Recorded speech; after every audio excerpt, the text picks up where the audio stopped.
I have 4 boards up here. We don't have that much time today because I love to talk, by the way. I talk all day. So on one side, you have the inner world, which represents all the things that happen up here between your ears before you ever go out into the world and take action. It's your mindset for success. And on the other side, you have what's called the outer world, which are the real world strategies that you employ, that you utilize to actually get what you want. You set yourself up here and execute here. One without the other, it is really hard to achieve at any reasonable level. The good news is that there are really quantifiable and easy to learn, I call them pillars or distinctions for each of these worlds. There are 4 on the inner world. 1, 2, 3, 4. I'm going to go through them very quickly here just to give you highlights on this stuff. The first one I mentioned is called state management. The ability to manage your emotional state, your physiological emotional state, to show up in the moment feeling positive, certain, confident, clear. Certainty, confidence, clarity, courage. The 4 C's, the selling. Disempowered states, uncertainty, overwhelm, fear. If you could be the greatest salesperson in the world, but if you knock on someone's door or you pick up that phone and you are in that moment a state of uncertainty and overwhelm, good luck trying to close the fucking sale. In that moment, you might be the greatest salesperson, but in that moment, you're blocked from accessing the skills and the greatness that you possess. State management's almost like a spigot. When it's open, when you're in an empowered state or states, it opens up the spigot for all the greatness in you to flow out. And when you're in disempowered states, the spigot is closed and you're still great, but it's locked inside you. It can't express itself in the real world. Now, when it comes to selling, in particular, it gets even more complex because at the highest level, what sales really is the transference of emotion. And the primary emotion that you transfer is the emotion of certainty. Certainty that the product that you're offering, the solution makes sense. It's got the best value proposition, the best cost-benefit ratio. It's going to fill their needs, resolve their pain, eliminate their worries. Very important in insurance. So you have that component, the actual product itself. There's certainty they can trust you, that you're there with their best interest at heart, not just a sleazy salesperson trying to ram any policy down their throat to make a buck. Because let's face it, if they think you got the greatest policy in the world, but they don't trust you, will they buy from you? No way. If they really love it, they'll go find the same policy and buy from somewhere else. And thirdly, the company that stands behind the product has actually to be there for the long term as well.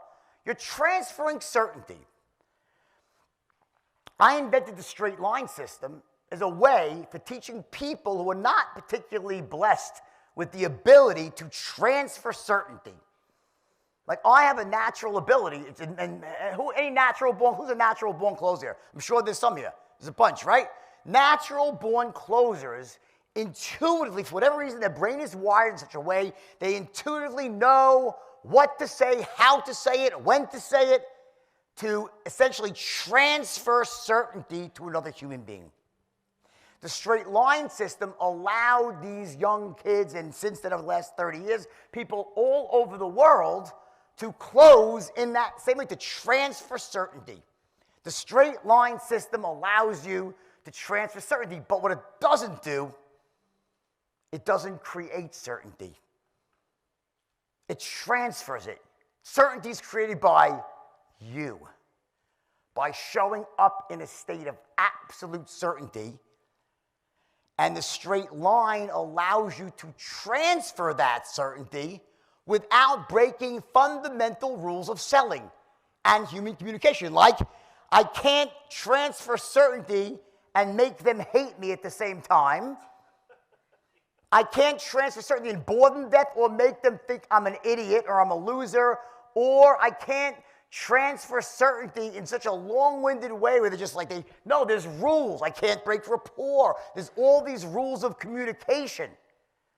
The straight line allows you to transfer certainty. The best metaphor I've ever come up with, it's the way a home heating system works. You have a nice big house. In the basement, you have a furnace. Then you have all the ductwork, the HVAC system, right?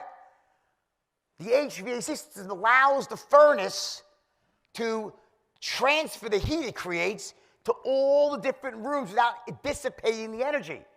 Each room gets heated in a very efficient, elegant way without all the heat escaping into the atmosphere. You could have the greatest ductwork, the greatest HVAC system in the world, beautiful, pristine. But if the furnace is broken, guess what? The house ain't going to be heating up. You are the furnace. The straight line system is the ductwork.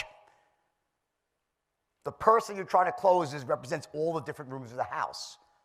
You have to show up in a state of absolute certainty that your product is the best, that you are the best. When I say the best, I mean the most ethical, the most knowledgeable, the best for them, a resource for them.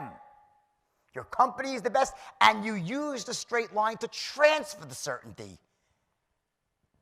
Two sides to the equation. So state management is crucial. The second element here are called your beliefs. And I'll go quickly here. There are certain beliefs that lead us to success. We call them empowering beliefs. And there's other beliefs that are very disempowering. We call them limiting beliefs. Limiting beliefs are, I think it's difficult to make money. Selling is evil. Okay, I'm too old. I'm too young. I'm not meant for greatness. All these beliefs. I don't have time to go into the whole belief thing. As hopefully you guys have done some work in self-development. I didn't invent this stuff, right? It's out there. But you have to root out limiting beliefs and replace them with empowering beliefs. And there's ways to do that, because here's the deal. We're all held down by our lowest level limiting belief. It's almost like, imagine a beautiful Ferrari race car, right? Cherry red chassis, beautiful sleek body, 500 horsepower engine or more, 12 cylinders, 4 valves per, capable of going 240 miles an hour. But if there's a governor on the engine stopping the flow of gas, I don't care how fast the car could go, it's not going over 55. That's what a limiting belief does. It sits on your life and stops you from charging forward when you should and causes you to pull back when you should. And we all have them. If you don't think you have one, then guess what? You just found your first limiting belief. We all have some. You got to root them out, right?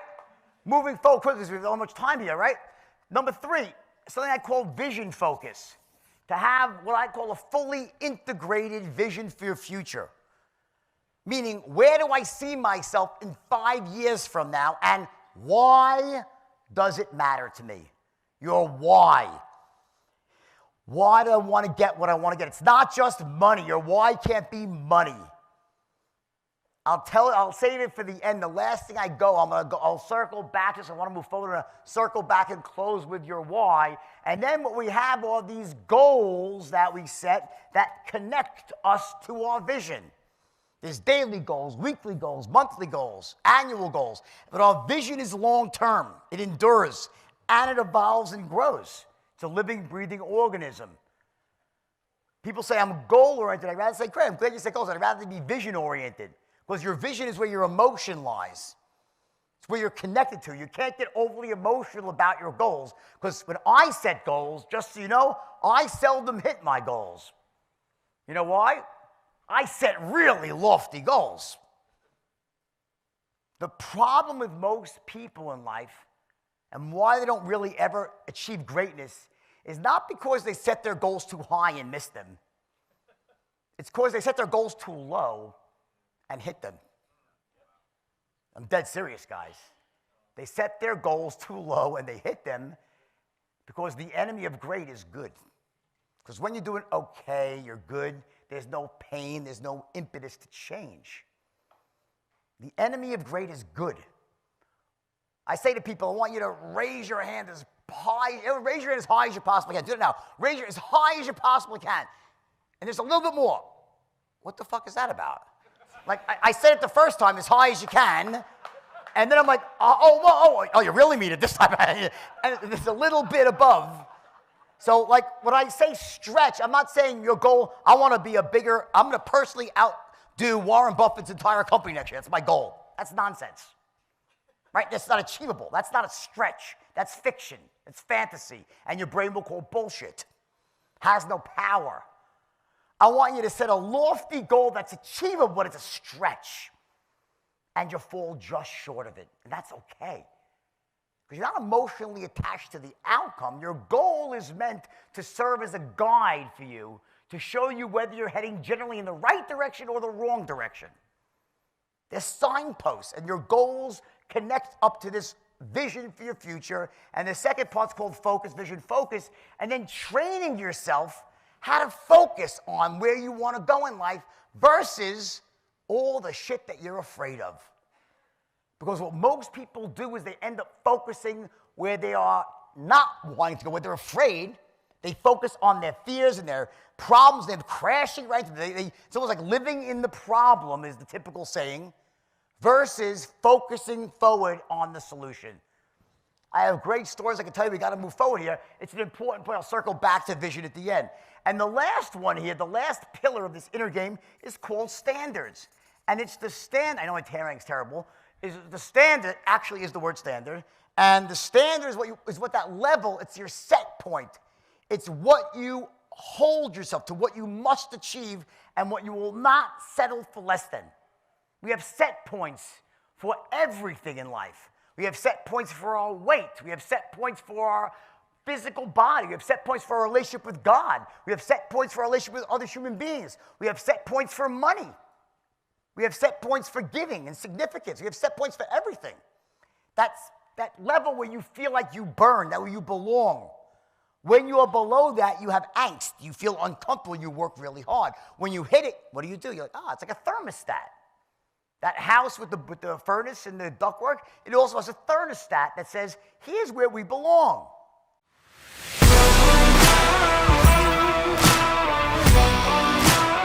Are you tired of missing deals? Do you feel like you miss sales that you should be closing? Do you feel like leaving money on the table every time you talk to someone? My name's Cody Askins, and I'm excited on December 11th to spend the day with you and Coach Michael Bird on our Super Selling Masterclass.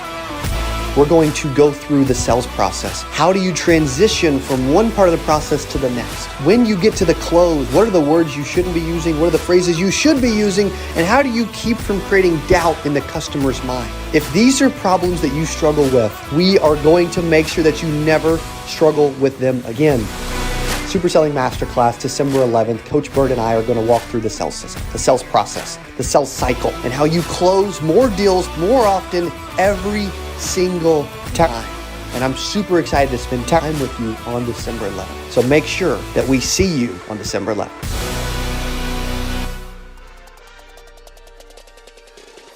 Hey, if you enjoyed this, I got another one you're going to love. It's right there. Click on it. See you in there.